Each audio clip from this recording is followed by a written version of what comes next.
सभी का आज की कक्षा में हार्दिक अभिनंदन है। आज मैं आपको अधिगम के विषय में जानकारी दूंगी। अधिगम अर्थात सीखना क्या है। आइए इस पर हम प्रकाश डालते हैं। हम जानते हैं कि सीखने और सिखाने की प्रक्रिया में सीखना का बहुत अहम रोल होता है। अर्थात यदि अधिगम नहीं होगा तो सारी शिक्षण की प्रक्रिया व्यर्थ हो जाएगी। तो इसलिए हमको सबसे पहले समझना है, चूंकि आप भावी शिक्षक बनने वाले हैं तो इसके विषय में आपको जानकारी अत्यंत आवश्यक है कि अधिगम है क्या, व्हाट इज लर्निंग। आइए इस पर हम प्रकाश डालते हैं। चलिए देखिए, स्पष्ट लिखा हुआ है यहाँ पर। सबसे पहले हम परिभाषा पर नजर डालते हैं, जो आप देख रहे हैं लिखा हुआ गेट्स एंड अदर्स के अनुसार। इन्होंने अधिगम के विषय में क्या कहा है? अनुभव द्वारा व्यवहार में होने वाला परिवर्तन अधिगम कहलाता है। अर्थात modification of behaviour through experiences is called learning. अर्थात अनुभव के द्वारा जो व्यक्ति के व्यवहार में परिवर्तन होता है वो अधिगम कहलाता है। फॉर एग्जाम्पल, उदाहरण के लिए देखेंगे, जैसे कि एक कैंडल जल रहा है, मोमबत्ती जल रही है, एक बच्चा क्रॉल करते हुए जाता है और उस मोमबत्ती को छूता है। जब उस मोमबत्ती को छूता है तो उसका हाथ जलता है, उंगलियां जलती हैं, तो वो समझ जाता है कि इसको छूने से जलन महसूस होगी और मुझे कष्ट होगा। फिर दोबारा जब हम कैंडल जला करके रखते हैं तो बच्चा कभी भी उस कैंडल को छूने का प्रयास नहीं करेगा, क्योंकि उसे अनुभव हो गया था कि इसे छूने से कष्ट होगा, हाथ में जलन महसूस होगी और दुख होगा। तो वो बच्चा अपना व्यवहार तुरंत परिवर्तित कर लेता है। क्या करता है? वो समझ जाता है, उसका व्यवहार में परिवर्तन होता है। जब भी वो देखता है लौ जल रहा है या किसी तरह का आग से अग्नि जल रही है तो वो उसे छूने का प्रयास नहीं करता है, क्योंकि उसे ज्ञान हो जाता है, उसे अनुभव हो जाता है। क्या अनुभव हो जाता है? कि इसे छुआ जाएगा तो जलन महसूस होगी, हाथ जल जाएगा, अंगुलियां प्रभावित होंगी और कष्ट होगा। तो वो अनुभव के द्वारा सीखा, उसके व्यवहार में परिवर्तन आ गया कि अब इससे दूर ही रहने का प्रयास करेगा। वो कभी भी वो जानबूझकर छुएगा नहीं।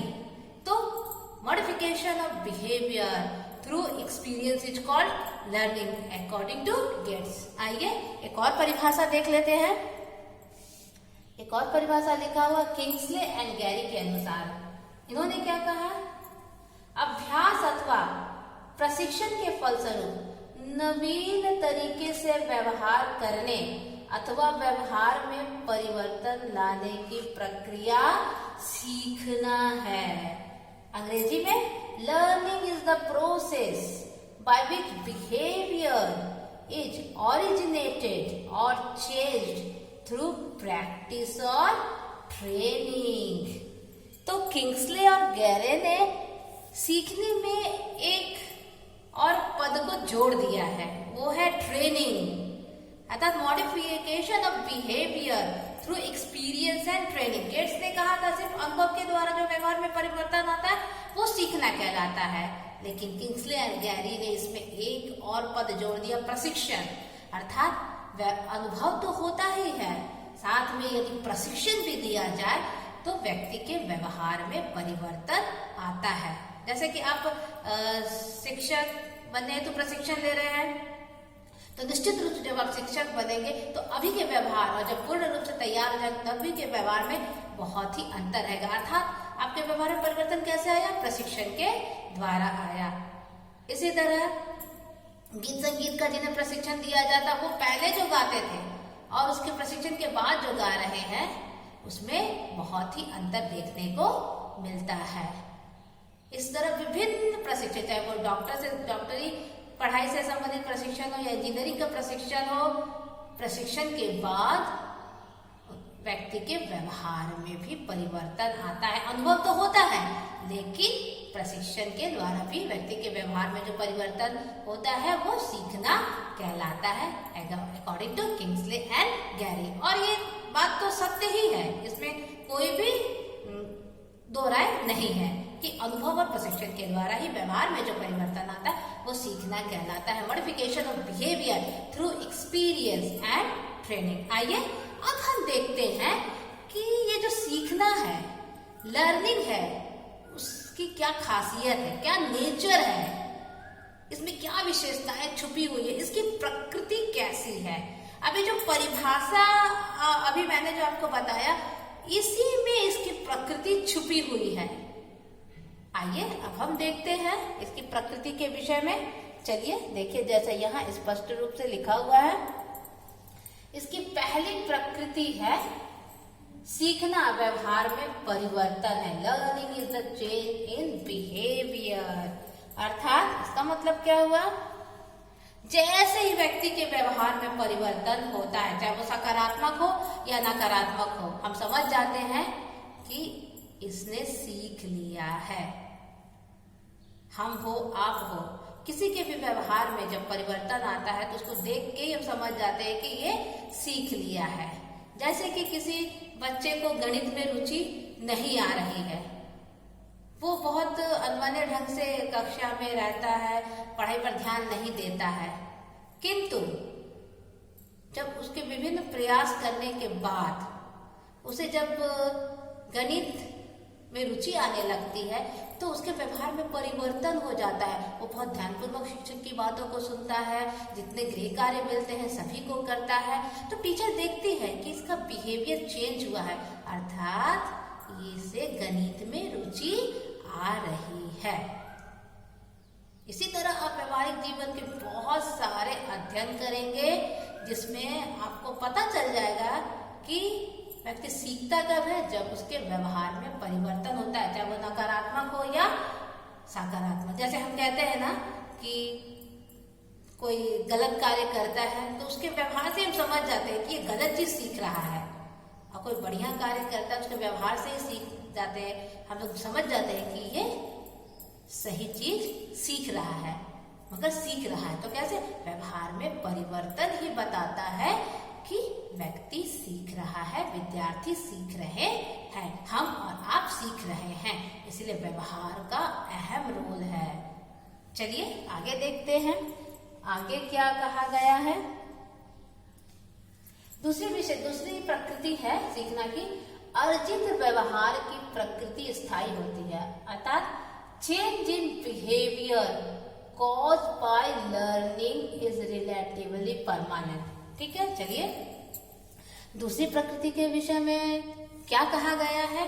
तो सीखने अधिगम की दूसरी प्रकृति है कि जो भी व्यक्ति अनुभव के द्वारा, प्रशिक्षण के द्वारा सीखता है वो लगभग स्थायी होता है। अस्थायी उसी समय होता है जब वो नकारात्मक सीखने की ओर बढ़ते हैं, अर्थात मेरे द्वारा किया गया व्यवहार, आपके द्वारा किया गया व्यवहार अगर किसी को पसंद नहीं आता है तो वो सीखना कभी भी स्थायी नहीं हो सकता है। उसमें तुरंत परिवर्तन करके सकारात्मक सीखने की ओर बढ़ा जाता है और सकारात्मक सीखना ही स्थायी होता है।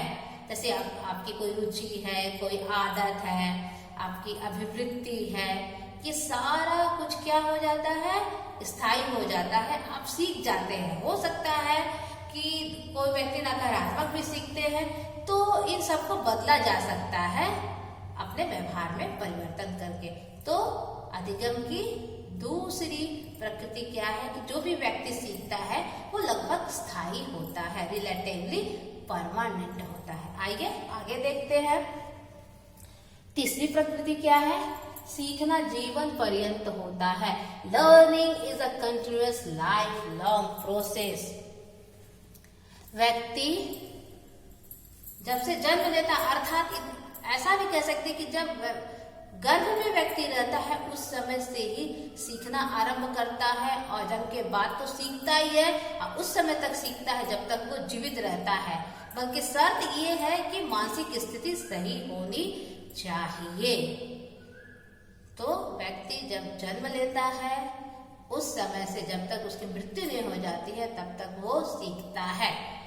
आप जैसा कि मैंने कहा कि गर्भ में ही बच्चा सीखना शुरू करता है। तो महाभारत जब आप सीरियल के रूप में देखे होंगे या उससे संबंधित ग्रंथ अध्ययन किए होंगे तो आपको ज्ञात हुआ होगा कि अभिमन्यु जो है चक्रव्यूह की रचना अपने माता के गर्भ में ही सीखता है, जो कि सिद्ध करता है कि व्यक्ति जब से गर्भ में जाता है तब से ही वो सीखना आरंभ करता है और उस समय तक सीखता है जब तक उसकी मृत्यु न हो जाती। इसलिए कहा जाता है learning is continuous life long process.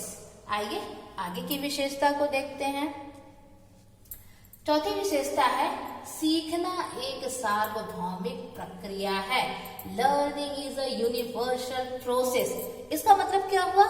Learning सार्वभौमिक है, अर्थात हर व्यक्ति, चाहे वो वृद्ध हो, युवा हो, बच्चा हो, सब कोई सीखता है। ऐसा नहीं है कि हम युवा हैं तो सिर्फ हम ही सीखेंगे या हम वृद्ध हैं तो सिर्फ हम ही भी सीखेंगे। नहीं, ये सबके लिए है कि हर व्यक्ति, हर जीवित प्राणी सीखता है अपने अनुभव के द्वारा और प्रशिक्षण के द्वारा में भी वह विभिन्न प्रकार से सीखता है और उसके व्यवहार में परिवर्तन को देख करके ही हम बताते हैं कि वो व्यक्ति सीख गया है। तो इस प्रकार कह सकते हैं कि सब कोई सीखता है, ये एक सार्वभौमिक प्रक्रिया है, यूनिवर्सल प्रोसेस है, इसे कोई भी अछूता नहीं रह सकता है। हम हो, आप हो, आपके बच्चे हो, माता पिता हो, युवा पुरुष हो, वयस्क पुरुष हो, महिला हो,